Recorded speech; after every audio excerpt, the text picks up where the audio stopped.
আওয়ামী লীগের দৌড় এখন কি পলায়নের দিকে নাকি আবার দেশে আসার দিকে? কেউ কেউ এটা বলছেন যে আপনি হঠাৎ করে বা কোনো একটা উদ্দেশ্য সামনে নিয়ে আওয়ামী লীগের পক্ষে ব্যাট ধরছেন বেশি। আপনি যদি আপনার কাছে আমাদের অনেক প্রশ্ন রয়েছে, অনেক প্রশ্ন মঞ্জু ভাইয়ের কাছেও রয়েছে, আপনি যদি একটু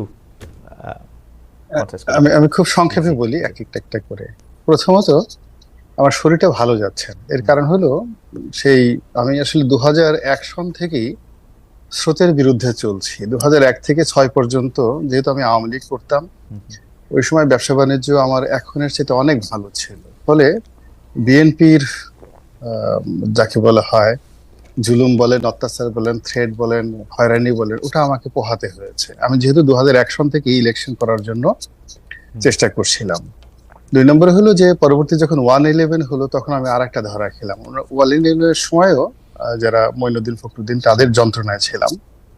তারপর যখন আওয়ামী লীগ এলো, এর মধ্যে আমার যেন কি একটা হয়ে গেল।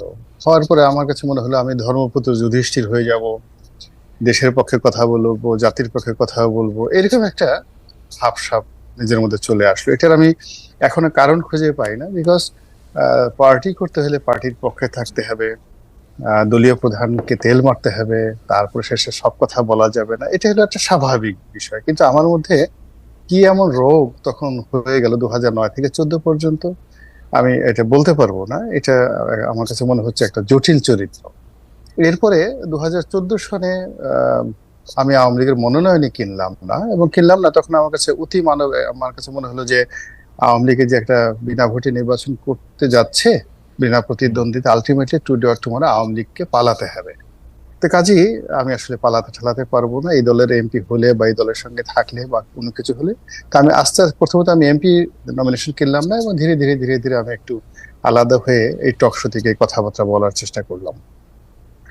এরপরে 2018 সনে এসে একই অবস্থা, মানে পাবলিকের কথা, তারপরে পরিবেশ পরিস্থিতির কারণে আবার সেই ইলেকশনে গেলাম, আওয়ামী লীগ মনোনয়ন দিল না, তারপরে শেষে বিএনপি মনোনয়ন দিল। এখানে যে জিনিসটা হলো, আমি এখন যেটা বুঝি, আওয়ামী লীগের মতো দল বা বিএনপির মতো দল, তাদেরকে যদি কেউ রিফিউজ করে তাহলে তারা খুব প্রেস্টিজে, এটা খুব অপমান। মানে আমি 2014 সালে মনোনয়ন পেপার কিনিনি, এটা আওয়ামী লীগ আসলে খুব সহজভাবে মেনে নেয়নি। আবার বিএনপি 2018 সালে আমাকে মনোনয়ন দিয়েছে, আমাকে খুব উপকার করেছে, নট লাইক দ্যাট। শেখ হাসিনাকে অপমান করা বা তার দল থেকে একজনকে হারিয়ে আনা, এটা আমার জায়গায় যদি একটা তেলা পোকাও হতো তাহলে হয়তো সেই সুযোগটা 2018 সনে বিএনপি নিত, এবং সেটাই তারা নিয়েছে। They try to use me. তো সেভাবে হোক, বিএনপির সঙ্গে এখন পর্যন্ত ওইভাবেই আমি শুধু ইলেকশন করেছি, সেভাবে আছি। কিন্তু আমার যে কথাবার্তাগুলো আছে, যেটা 2009 থেকে আজ অবধি আমি যে ভাষায় কথা বলছি সেই ভাষায় কথা বলে যাচ্ছি।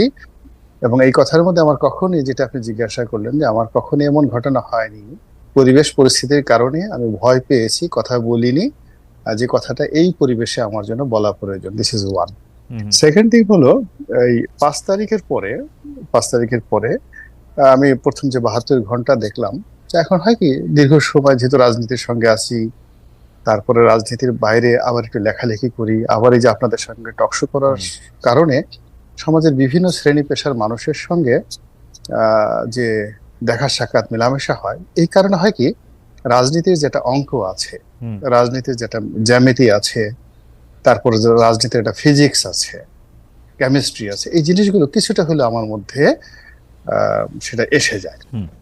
তা আমার কাছে যেটা মনে হলো যে এই মুহূর্তে যেটি হচ্ছে, সরকার প্রথম দিন থেকেই ভুল করছে। তারা মূলত রাজনৈতিক দলগুলোর সঙ্গে, সকল রাজনৈতিক দলগুলোর সঙ্গে যেভাবে একটা সমঝোতা তাদের করা দরকার সেটা করেনি। আর প্রথম দিন থেকে আওয়ামী লীগকে একেবারে পরিপূর্ণভাবে রিফিউজ করা বা একটা বিপ্লবী সরকার করা বা যা কিছু করা, সেটা তারা করেনি। ফলে এটা আসলে বেশি দূর যাবে না। দ্বিতীয় যে জিনিসটা আসলো, যে অনেকগুলো কথা, যেমন দেখা যাচ্ছে আমার কথাগুলো আমি বলছি আজ এ হোল, আমার মানে যে ইউটিউব চ্যানেলে, সেখানে আমি আমার মতো করে বলছি, কিন্তু অন্যান্য যারা ইউটিউব ব্যবসায়ী, ওরা করে কি, কথার যে অংশটুকু ভাইরাল হবে, যেমন দেখা গেল সজীব ওয়াজেদ জয় সম্পর্কে আমি 1 মিনিট বললাম, তো 1 মিনিটের মধ্যে যেটা 30 সেকেন্ডে যে কথাগুলো বলছি, সে হারবার্ডে পড়েছে, ওটা পড়েছে, এটা পড়েছে, এটা বলে তারা করলো কি, সেটাকে ছেড়ে দিল, যাতে করে আওয়ামী লীগের লোকজন, ও মাই গড, গোলাম মোল্লা রনি সজীব ওয়াজেদ জয় সম্পর্কে প্রশংসা করেছে। কিন্তু অ্যাজ এ হোল আমি কি বলেছি, এটা আমার নিজের ভিডিওতে সেই জিনিসটা Okay. ওভাবে আছে। তো আলটিমেটলি আওয়ামী লীগ সম্পর্কে আসলে আমি কোনো কিছুই পজিটিভ বলছি না, আবার আওয়ামী লীগ সম্পর্কে যে নেগেটিভ কথাগুলো আমি এই মুহূর্তে যেভাবে বলছি, আমার এই ভাষার কারণে, উপস্থাপনার কারণে হয়তো সেটাকে গালাগালির মতো মনে হচ্ছে না, কিন্তু অন্যায়কে যারা আওয়ামী লীগকে গালাগালি করছে তার চেয়ে কিন্তু কঠিন ভাষায় আপনি আমি আওয়ামী লীগকে সমালোচনা করছি।